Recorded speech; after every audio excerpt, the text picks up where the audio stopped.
დაბრუნდით პირდაპირ ეთერში სტუმართან ერთად სიამოვნებით წარმოგიდგენთ მას შემგვიერთდა ღვინის ეროვნული სააგენტოს თავმჯდომარე ბატონი გიორგი სამანიშვილი დილომშტებისა ბატონო გიორგი ქრისტიაცკა ჭეშმარიტ ახლა ძალიან დიდი მადლობა რომ ხართ ჩვენი სტუდიის სტუმარი ტოკიოში გაიმართა გამოფენა საერთაშორისო ღვინის გამოფენა სადაც იყო წარმოდგენილი ქართული ღვინო აი ამასთან დაკავშირებით გსურს რომ დაგისვა შეკითხვები რა მასშტაბის იყო ეს გამოფენა და რამდენი კომპანია იყო საქართველოსთან წარმოდგენილი საინტერესოა და ეს იყო თუ არა პირველი შემთხვევა როდესაც ჩვენ ამ გამოფენაზე მივიღეთ მონაწილეობა ანუ იაპონია ხდება დავიწყოთ შესავალო გავაკეთოთ არის ერთ-ერთი საინტერესო ბაზარი ღვინის შედარებით ახალი ბაზარი შედარებით ახალი განსაკუთრებით ქართული ღვინისთვის მაგრამ აქვს ძალიან დიდი პოტენციალი ქართული ღვინის იმიტომ რომ ამ ბაზარზე უკვე ტრადიციები უკვე აზიის მოგხსენებათ და უძველესი კულტურის ქვეყანა არის და ძალიან ცემე პატივს ტრადიციულ ქვეყნას მათ შორის საქართველოსაც რა თქმა უნდა აქვს ის ამორჩეული რაღაც ნიშნები რითიც ქართული ღვინო შეუძლია იამაყოს და წარმატებული იყოს ამ ბაზარზე ამიტომ იაპონიაზე გამოფენებში ქართული კომპანიები უკვე წლებია მონაწილეობენ იგივე ეს გამოფენა წელს 2 გამოფენა ჩატარდა ტოკიოში და ორივეში მიიღო ქართულმა კომპანიებმა მონაწილეობა პირველში 10-მდე კომპანია იყო აქ უკვე მეორე გამოფენაში Wine and Gourmet, რომელიც სპეციალიზირებული არის უფრო ღვინის სექტორზე, უფრო იმპორტიორებზე ორიენტირებული არის. აქ უკვე 14 ქართული კომპანია იყო წარმოდგენილი და საკმაოდ ესეთი კარგი სტენდი, ერთი დიზაინის, 14 კომპანია იყო წარწერილი. ჯორჯიანმა ქართული ღვინო ეწერა ყველა იმას. სემინარი დეგუსტაციას გაიმართა, ხო? ამის პარალელურად დეგუსტაცია, კი, პრეზენტაცია ჩატარდა, ანუ ღვინოების წარუდგინა უკვე პროფესიონალმა ჩვენო თანამშრომელმა, მარკეტინგის დეპარტამენტის ხელმძღვანელმა. სომალი ექვია? წარდგენს თუ? სომელი არის, ეს მარკეტოლოგი არის, თუმცა დეგუსტაცია. სომელიებიც იყვნენ ალბათ. სომელიებიც იყვნენ ჩართული იქ, ჩვენ ყავს პარტნიორი სომელიები 2017 წლიდან, უბრალოდ ღვინის მაგისტრი არის, ჩვენი პარტნიორი ახალი, რომელიც უკვე ქართული პრომოციაში დაგვეხმარება უკვე პროფესიონალ წრეებში, გაზეთებში, სასწავლებლებში და უფრო მეტად პოპულარიზაცია მოხდეს. ბატონ გიორგი, რამდენი კომპანია იქნა ამ ეტაპზე წარმოდგენილი ბაზარზე, ვისი პროდუქცია იყო და ვთქვათ, რა კრიტერიუმით მოხდა აი ამ კონკრეტული კომპანიების შერჩევა? თუმცა კომპანიებს ალბათ არ ჩამოთვლის რეკლამაში დაგვეთქლება და რა თქმა უნდა, ეს არის აუცილებელი. ხო, არც არის აუცილებელი, ანუ ქართული კომპანიები 14 წარმატებული კომპანია იყო წარმოდგენილი, შერჩევა ხდება იმის მიხედვით, ან პრინციპში თვითონ წყვეტენ ხოლმე, რომელ გამოფენაში მიიღონ მონაწილეობა, ამ შემთხვევაში ღვინის ეროვნული სააგენტო ორგანიზებას უკეთებს და თანხის ნაწილს, თქვათ, დიზაინში და უფრო ფაქტის აღებაში ერთვება ხოლმე, თუმცა ხალხი თვითონ კომპანიები გასცემენ და ანუ ის კომპანიები, ვინც დაინტერესებულია, ვინც გზნობს, ან ვისაც ყავს პოტენციური პარტნიორი იაპონიაში, სწორედ ის კომპანიები იღებენ ხოლმე მონაწილეობას. ქართული ღვინოები კომპანიები რაც არ უნდა ვახსენოთ, ვიცი, თუმცა იქ იყო წარმოდგენილი ჩვენი საფერავი, რომელიც ალბათ ესეთი განსაკუთრებული და ქვეყნის ღვინოს სხვათა შორის, რომელიც იაპონიაში ძალიან დააფასეს. ამბობენ, რომ იაპონურ სამზარეულოს ძალიან უხდებაო და ამიტომ გამოიწვია იაპონელების დაინტერესება. ასევე ალბათ იმან რომ ტრადიციულია და ძველია და როგორც ხარ ისე იმ ემოციებს იწვევს, რაც იაპონელი მომხმარებლისთვის ძალიან მნიშვნელოვანი არის. ასევე პოტენციალი მართლა აქვს ამ ღვინოებს ამ ბაზარზე. ვთქვათ, წლების წინ 3 წლის წინ იყო თუ ვწდები, ქვევრის ღვინის წარმოებლები იყო ჩასული სპეციალურად და მხოლოდ ქვევრის ირგვლივ ჩატარდა საკმაოდ დიდი დეგუსტაცია, პრეზენტაციები და ღონისძიებები. მაშინ იყო ალბათ ის პირველი დიდი დაინტერესება, რაც წამოვიდა 2014 წელს იყო თუ ვწდები ბოლოს. შემდგომ 15-16 გავაგრძელეთ მუშაობა და აშკარად შეეწყო, რომ არის დიდი პოტენციალი ამ საკმაოდ ბაზარზე და უკვე 2017-დან ოფიციალურად. ბატონ გიორგი, მინდა ჩაგეკითხოთ აი ამ თემასთან დაკავშირებით, თუ ვინ იყვნენ წარმოდგენილები აი ამ საერთაშორისო გამოფენაზე, ეს მათი პირადი კონტაქტების დამსახურებით მოხდა, თქვათ, რაც მანამდე ჰქონდათ დამყარებული იაპონელ პარტნიორებთან, თუ აი არსებობდა კიდე რაღაცა, თქვათ, შერჩევა, თუნდაც სააგენტოს მხრიდან, თუ აი როგორ მოხდნენ მოკლედ ეს კომპანიები და მომავალში რა შეიძლება რომ გაითვალისწინონ სხვა კომპანიებმაც, ვისაც სურთ რომ მიიღონ მსგავს გამოფენებში მონაწილეობა. ზოგადად ეს პროფესიონალურ გამოფენებში მონაწილეობა არ არის საინტერესო იმ კომპანიებისთვის, რომლებსაც არ აქვს რაღაც გეგმა კონკრეტულ ბაზარზე რაღაც მუშაობის, ან პოზიციური პარტნიორები, ან სეგმენტი, ან მოკლედ თუ არ აქვს დაგეგმილი თავისი ღონისძიებები. ამიტომ როგორც ხდება ხოლმე ზოგადად კომპანიები თვითონ გვიკავშირდებიან, ყველა ღვინის კომპანიას, ვინც ოფიციალურად აწარმოებს ღვინოს, და ესეთი 400-ზე მეტი, ეგზავნება წლის გეგმა, სად გაუწევს თქვათ ორგანიზებას ღვინის ეროვნული სააგენტო გამოფენებში მონაწილეობას. ისინი არჩევენ თავისთვის საინტერესო მიმართულებებს და გვიკავშირდებიან ჩვენ. რა თქმა უნდა, მონაწილეობს მხოლოდ კარგი ღვინის მწარმოებელი კომპანიები, თუმცა ცუდი ღვინის და საშუალო ღვინის მწარმოებლები ფაქტობრივად აღარ დაგვრჩა ქვეყანაში, ასე რომ ყველა მწარმოებას, ვინც რა თქმა უნდა, კარგი ხალი და შაქრის თემა შეიძლება ითქვას. შაქრის თემა მე ამოიწევია უკვე აღარც გიხსენია ალბათ. კეთილი. ბატონ გიორგი, ზოგადადაც რომ ვთქვათ, გარდა იაპონიისა პოტენციურად მზარდი ბაზრების რიგში კიდევ რომელი ქვეყნები მოიაზრება, ანუ დადებითი კუთხით რომ შევაფასოთ, იმიტომ რომ მაინც არსებობს რაღაცა უკვე ერთგვარად სტერეოტიპად იქცა, რომ აი თუ არა რუსეთის ბაზარი, რა გვეშველება და განწირულია ქართული ღვინო. მე როგორც ვიცი, ასე არ არის, იმიტომ რომ ჩვენ არაერთ პროფესიონალთან ქონია საუბარი კონკრეტულად ამ სტუდიაში და ამ გადაცემაში, ისე რომ ერთი არა გვესმის, უпростоრად რა ესმის ფაქტო საზოგადოებას და მეორეა რა ხდება შეწრეებში, ვინც უშუალოდ არის დაკავშირებული ამ ბიზნესთან. ანუ სხვა რეალობაა და სხვა, ვთქვათ, მიმართულებებთან შედარებით მართლა თამამად შეგვიძლია ვთქვათ, რომ გაცილებით უკეთესი ვითარება ღვინოსთან მიმართებით, ვიდრე სხვა დარგებში, ისე რომ თქვენ განჯობია, როგორც ვიდრე სხვა დარგებში და ვიდრე იყო წლების წინ. აი როგორ არის ეს რეალობა? ძალიან მოკლედ გეტყვით, მათ იგივე 2006 წელს გახსოვთ ალბათ, რუსეთის ბაზარი დაიკეტა პირველად ქართული ღვინისთვის, ემბარგო დაწყეს და მაშინ 87% იყო ექსპორტი მხოლოდ რუსეთის მიმართულებით. ამას ემატებოდა სხვა პოსტსაბჭოთა ქვეყნები.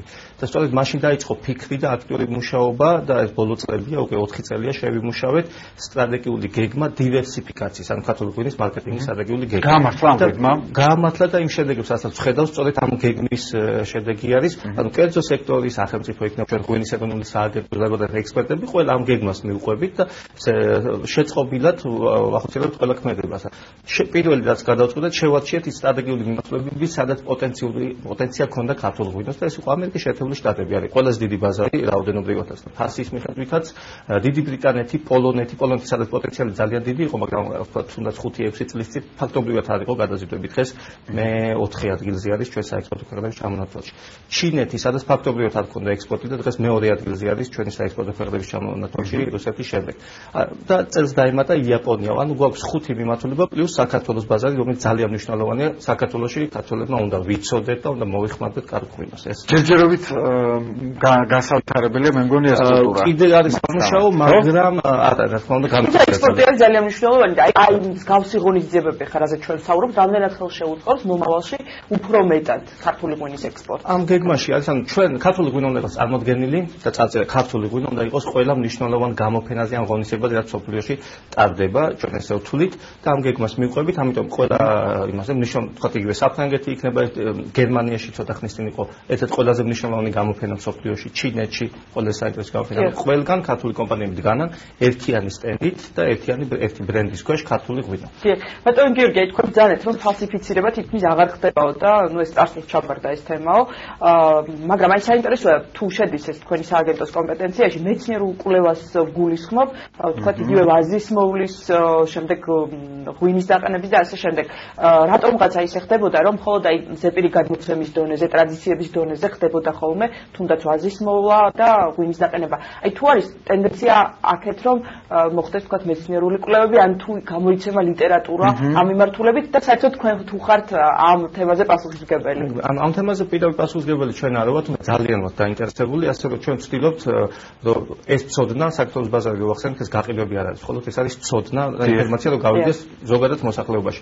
ამიტომ ჩვენ დავაფინანსეთ რამდენიმე გამოცემა ქართული ღვინის ისტორიის შესახებ, მევენახეობა, ამპელოგრაფია გამოვეცით, ანუ ქართული ჯიშები მრავალფეროვნება, ქართული ქვევრი, ესეთი წიგნი რამდენიმე ქართულ ქვევრზე რამდენიმე გამოვიდა. ანუ ეს ტრადიციები რაც გვაქვს ქართულებს ისო უფრო პოპულარული გახდეს და გასაგები იყოს ყველა მომხმარებელთვის. თუმცა ამ მიმართულებით მუშაობს სოფტმეურნეობის სამინისტროს აქვს მეორე სიპი სოფტმეურნეობის კვლევითი ინსტიტუტი კი ახლა დავიბენებთ. როგორც არის სამეცნიერო კვლევითი ცენტრი. ამ თემაზე მუშაობს. ამ თემაზე რომელსაც აქვს თქვა ის კოლექცია ყველა ჯიში სადაც არის შენახული დაცული და სადაც ამდიდრებენ კიდე ამატებენ ახალ ჯიშებს სადაც იკვლევენ ამ თქვა სხვადასხვა ქართული ჯიშისგან დამზადებულ ღვინოებს მეც მუშაობდი მქონდა ბედნიერება იქ ვიყავი და მეც ვაყენებდი ამ ღვინოებს თავის როზე. ანუ გამოცდილება გაქვთ ასე რომ ეს კვლევები გრძელდება და ხდება ამ მიმართულებითაც და საბედნიეროდ მეცნიერებად საკმაოდ განვითარებულია მევენახებულ მეღვინეობაში როგორც ზოგადად სხვა. და რამდენად იყენებენ ქართველი გლეხები აი ამ გამოთვლებას თქვა მეცნიერულ ინფორმაციულ. რა თქმა უნდა ქართველი გლეხებიც იყენებენ და მეცნიერება ეფუძნება ტრადიციებს და პრინციპში ამ შემთხვევაში მეცნიერები ვიკვლევთ ტრადიციებს რომ ანუ აქედან ხდებოდა ეს ყველაფერი თუმცა ტრადიციების შეცვლაზე მეცნიერება არ მუშაობს პირიქით კვლევაზე და განვითარებაზე რომ შევინარჩუნოთ მაქსიმალურად. ბატონ გიორგი როგორც ახსენეთ თავადაც მეღვინებს ამდები პროფესიით და ალბათ ვინ თუ არა თქვენ უნდა იცოდეთ რამდენად მნიშვნელოვანი შეიძლება იყოს იგივე თქვა დამწყები მეღვინესთვის და ალბათ ახალგაზრდისთვის განსაკუთრებით იმიტომ რომ არსებობს ეს პრეცედენტები და ჩვენც სკოლია სტუმრად დავიცნობთ ასეთ ადამიანებს ვინც დგამს აქეთკენ ნაბიჯებს და ცდილობს რომ შექმნას ხარისხიანი ქართული ჯანსაღი პროდუქცია. რამდენად ხდება თქვა მათი ხელშეწყობა თქვენი მხრიდან რა ბერკეტები გაქვთ რა რესურსი გაქვთ ამისთვის და ზოგადად როგორ თვლით რამდენად მნიშვნელოვანია არა მარტო თქვენი მხრიდან ზოგადად სახელმწიფო ზრუნავდეს იმაზე რომ ხდებოდეს ესეთი მცირე მეწარმეების ხელშეწყობა წახალისება და თქვა რაც ელისაბედმა ახსენა იგივე განათლების კუთხით სწორი მიმართულების მიცემა რომ არ იყოს თქვა 400 იყოს რატომაც არა 800 და შემდეგ უფრო დიდი ციფრი მეწარმეებისა რომელიც შექმნის ხარისხიან ქართულ პროდუქციას ღვინის სახით. ეს 400-იც სოციალურად კარგი ციფრია. რამდენიმე წლის წინ იყო ასე ცოტა მეტი კომპანია, რომელიც აწარმოებდა ოფიციალურად ღვინოს და გაქონდა ექსპორტზე. ამ ბოლო წლებში განვითარდა, იწყებს განვითარებას, უბრალოდ შეგვიძლია პატარა და საშუალო წარმოებები და ამიტომ გაიზარდა უკვე 400-მდე 450 ოფიციალურად რეგისტრირებული ღვინის წარმოებელი კომპანია, თუმცა 10,000 საოჯახო ღვინო მზადდება საქართველოში. ნელ-ნელა ის პატარა წარმოებლები, ვინც სახში ღვინოს ამზადებდნენ და კარგი ღვინო გამოშლით, ისინი რეგისტრირდებიან, ოფიციალურად გაყიდონ, ოფიციალურად თუნდაც ექსპორტზე გაიტანონ ეს ღვინოები. ასე რომ ეს მიმართულება ვითარდება და ჩვენი სტრატეგიული მიზანი არის 400 და 800 არ გავჩერდეთ, რამდენიმე 1000 უნდა იყოს ალბათ ღვინის წარმოებელი ქვეყანაში, ანუ საუბრობ სერიოზულ წარმოებაზე, რომელიც ბოლოში ასხამს ექსპორტზე ყიდის და მარკეტინგი და ბრენდინგი აქვს.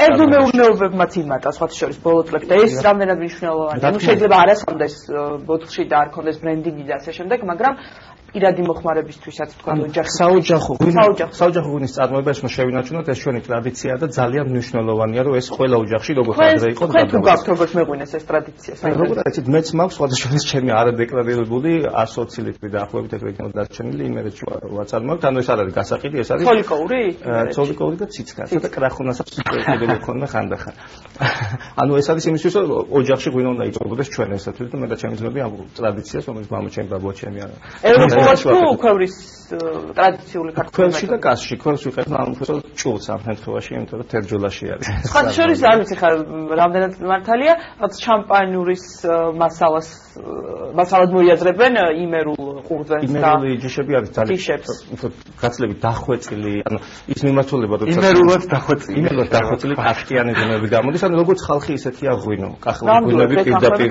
არის